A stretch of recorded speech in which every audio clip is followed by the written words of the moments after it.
আমি skin care করব home remedy দিয়ে। তো আমি এখানে নিয়ে নিয়েছি অ্যালোভেরা জেল আর নিয়ে নিচ্ছি একটা কফি পাউডারের স্যাশে। তোমরা অ্যালোভেরা জেল যে কোনো কোম্পানির নিতে পারো, কিন্তু এটা দিয়ে খুব ভালো একটা স্কিন কেয়ার হয়।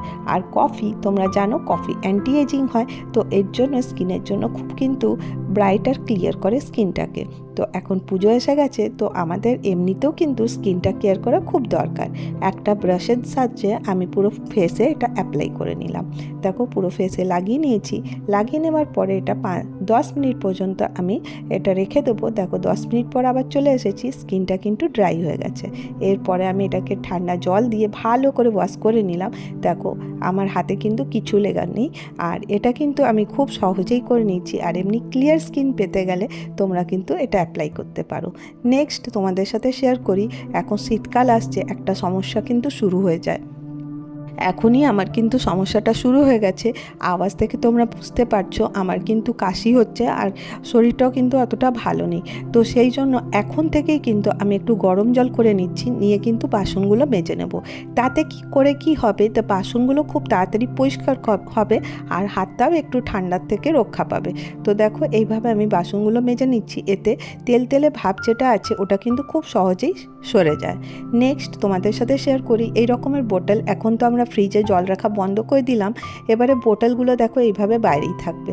তো এবারে বাইরে এটাকে প্রতিদিন কিন্তু এটা পরিষ্কার করার জন্য এইভাবে সরাতে হবে, সরিয়ে গিয়ে আবার কাপড় দিয়ে এটা পুছতে হবে। তো এটা একটা টাইমেরও স্পেন্ড বেশি হবে, আর পরিষ্কার করতেও অসুবিধা হয়ে যাবে। তো সেই জন্য এরকম টাইপের বাস্কেট তোমরা নিয়ে নিতে পারো, এরকম বাইরে থেকে বড় যেমন তোমাদের দরকার।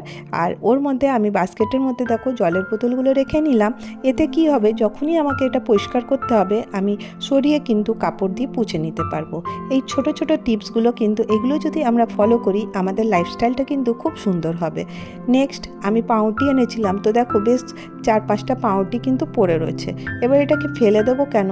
আর আমাদের দেখো ব্রেড ক্রাম্ব কিন্তু খুব লাগে, কোনো জিনিস বানাতে গেলে পকোড়া টকোড়া যদি ভালো কিছু স্যান্ডউইচ বা এইসব কিছু বানাই, তো অনেক সময় ব্রেড ক্রাম্ব লাগে। তো সেই জন্য ব্রেড ক্রাম্বটাকে আমি ভালো করে সেঁকে নিলাম ব্রেডগুলো। তারপরে দেখো এটাকে আমি পাউডার করে নেব।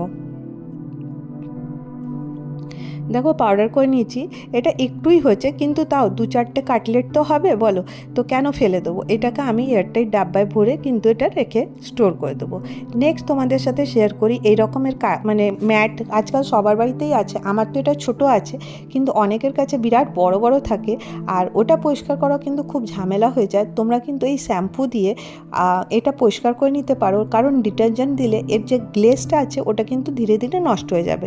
তোমরা এই শ্যাম্পু দিয়ে এটাকে কিন্তু খুব সুন্দর করে পরিষ্কার করে নিতে পারো। বিরাট বড় বড় কার্পেট যেই ম্যাটগুলো আছে ওগুলো কিন্তু খুব সহজেই পরিষ্কার হয়ে যায়। এটা কিন্তু আমি পায়ে ইউজ করি না, কিন্তু এটা আমি কোনো ডিআইওয়াই করতে ওর নিচে রাখি, তো কখনো কখনো কালার লেগে যায়। তো তার থেকে মুক্তি পাওয়ার জন্য এইভাবে যদি আমরা পরিষ্কার করে নিই, দেখবে একদম ম্যাটটা প্রথমের মতো নতুন হয়ে গেছে, আর যে কালার গ্লেজ ওটা কিন্তু একদম 100% থাকবে। তোমরা কিন্তু এই টিপসটা ফলো করতে পারো। নেক্সট তোমাদের সাথে শেয়ার করে দিই, আমি হালকা গরম জল নিলাম, ওর মধ্যে ওই শ্যাম্পু বা একটুখানি আমি ইজি যেটা সফট ডিটারজেন্ট আছে ওটাই নেব। আর এখানে আমি চিরুনিগুলো সব দিয়ে দিচ্ছি। আমরা বাড়ির প্রতিটা জিনিস পরিষ্কার করি, কিন্তু এই চিরুনিগুলো কিন্তু অনেক সময় নোংরা থেকে যায়, সেইগুলো কিন্তু দেখতে ভালো লাগে না। ওই জন্য আমি এটাকে আধা ঘন্টা পর্যন্ত ভিজিয়ে রেখেছিলাম। দেখো একটা টুথব্রাশের সাহায্যে এইভাবে কিন্তু আমরা পরিষ্কার করে নিতে পারি। দেখো কতটা পরিমাণে নোংরা বেরোচ্ছে। তো একদম আমরা ক্লিয়ার চিরুনি কিন্তু পেয়ে যাব। আর দেখো ঘরের প্রতিটা জিনিস কিন্তু পরিষ্কার করা আমাদের দরকার। তো এটা আমাদের চুলের জন্য ড্যান্ড্রফ এইসব হয়, তার জন্য কিন্তু উইকলি কিন্তু এই চিরুনিগুলোকে পরিষ্কার করে নিতে হবে। তোমাদেরকে কোন টিপসটা তোমাদেরকে এতক্ষণ পর্যন্ত ভালো লাগলো তোমরা আমাকে একটু জানিও। দেখো একদম পরিষ্কার হয়ে গেছে। নেক্সট তোমাদের সাথে শেয়ার করব এই কাঁচিকে নিয়ে। কাঁচির ধার অনেক সময় সরে যায়, তো সেই ধারটা করতে হলে আমাদেরকে বাইরে যেতে হয়, তো ইমিডিয়েটলি আমাদের হয়তো কাঁচিটা দরকার, কাটাকুটি হচ্ছে না। তো সেইভাবে একটা নেল পলিশের এরকম শিশি আমাদের ঘরে প্রত্যেকেরই থাকে। তো এই রকম শিশি দিয়ে এটাকে এইভাবে ঘষে নিতে হবে। খুবই সহজ, একটুখানি টাইম লাগে, একটু ভালো করে দেখো চকচক করবে। তো দুপাশটাই কিন্তু আমি এইভাবে ঘষে নিচ্ছি, একটু সময় লাগবে। তারপরে দেখো আরামে কাগজগুলো কিন্তু কেটে যাচ্ছে। এটা আমি 3-4 ফোল্ড করেও তোমাদেরকে দেখিয়ে দিলাম। নেক্সট তোমাদের সাথে শেয়ার করি, এই দেখো এরকমের আইসক্রিমের বক্স আমাদের ঘরে কিন্তু অনেক সময় থাকে, সেটা আমরা কিন্তু অন্য ইউজে লাগিয়ে দিই বা ফেলে দিই। এটা কিন্তু খুব ভালো। আর এর মধ্যে এই যে স্পঞ্জ টাইপেরটা দেখছো, এটা আমাদের কোনো জিনিস এসেছিলো, ওটার থেকে আমি কেটে এর সমান করে নিয়েছি। আর এর মধ্যে আমি কি করব, ইয়াররিংগুলো গেঁথে গেঁথে রেখে নেব। তো তাহলে আমার পেতেও সুবিধা হবে, আর এটা কিন্তু খুব সুন্দরভাবে থেকে যাবে। তোমরা এটা কিন্তু ফলো করতে পারো, এটা কিন্তু খুব ভালো একটা উপায়। আর দেখো এরকমভাবে আমি এর মধ্যে ইয়াররিংগুলো রেখে দিচ্ছি। তো কেমন লাগলো তোমাদেরকে এই আইডিয়াটা জানিও।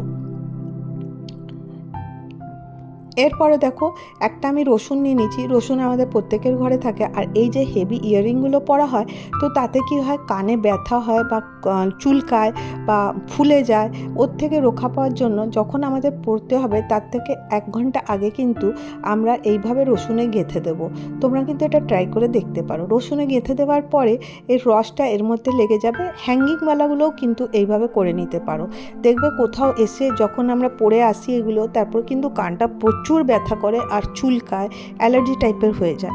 তো তখন এইটাকে 1 ঘন্টা আগে লাগিয়ে রাখবো। তারপরে আমি এটা 15 মিনিট পরে বার করে এটাকে একটু ড্রাই হতে দিয়ে দেবো।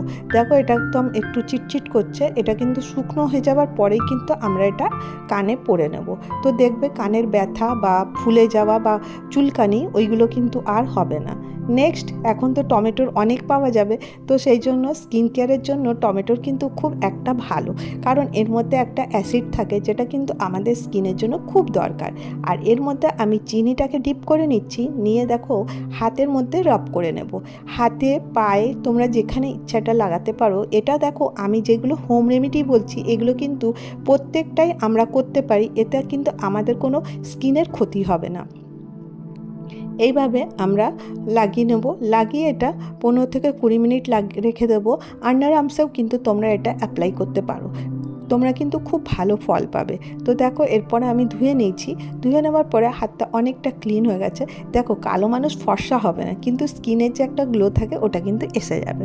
নেক্সট তোমাদের সাথে শেয়ার করি, আর সারাটা দিন কাজ করার পরে কিন্তু পাটাগুলো প্রচুর ব্যথা করে, তখন কে আর পাটা টিপে দেবে। তো এরকম টাইপের একটা বেলনা নিতে পারো। এটা রুটির বেলনা না, এক্সট্রা বেলনা মানুষের থাকে, যদি না থাকে একটা কিনে নিতে পারো। আর তারপরে কিন্তু পাটাকে এইভাবে ঘুরিয়ে ঘুরিয়ে কিন্তু মাসাজ দিতে পারো। 10 থেকে 15 মিনিট শোয়ার আগে করার পরে কিন্তু দেখবে অনেকটা পাটা রিলিফ হয়েছে, তোমাদেরকে খুব আরাম লাগবে। তোমরা কিন্তু এটা করে দেখতে পারো। তো আজকে আমি তোমাদের সাথে এতগুলো টিপস শেয়ার করলাম, তোমাদেরকে কোনটা বেশি ভালো লাগলো জানিও। আর তোমরা যেন সুস্থ থাকো, ভালো থেকো। আবার আমি তোমাদের জন্য নতুন ভিডিও নিয়ে চলে আসবো।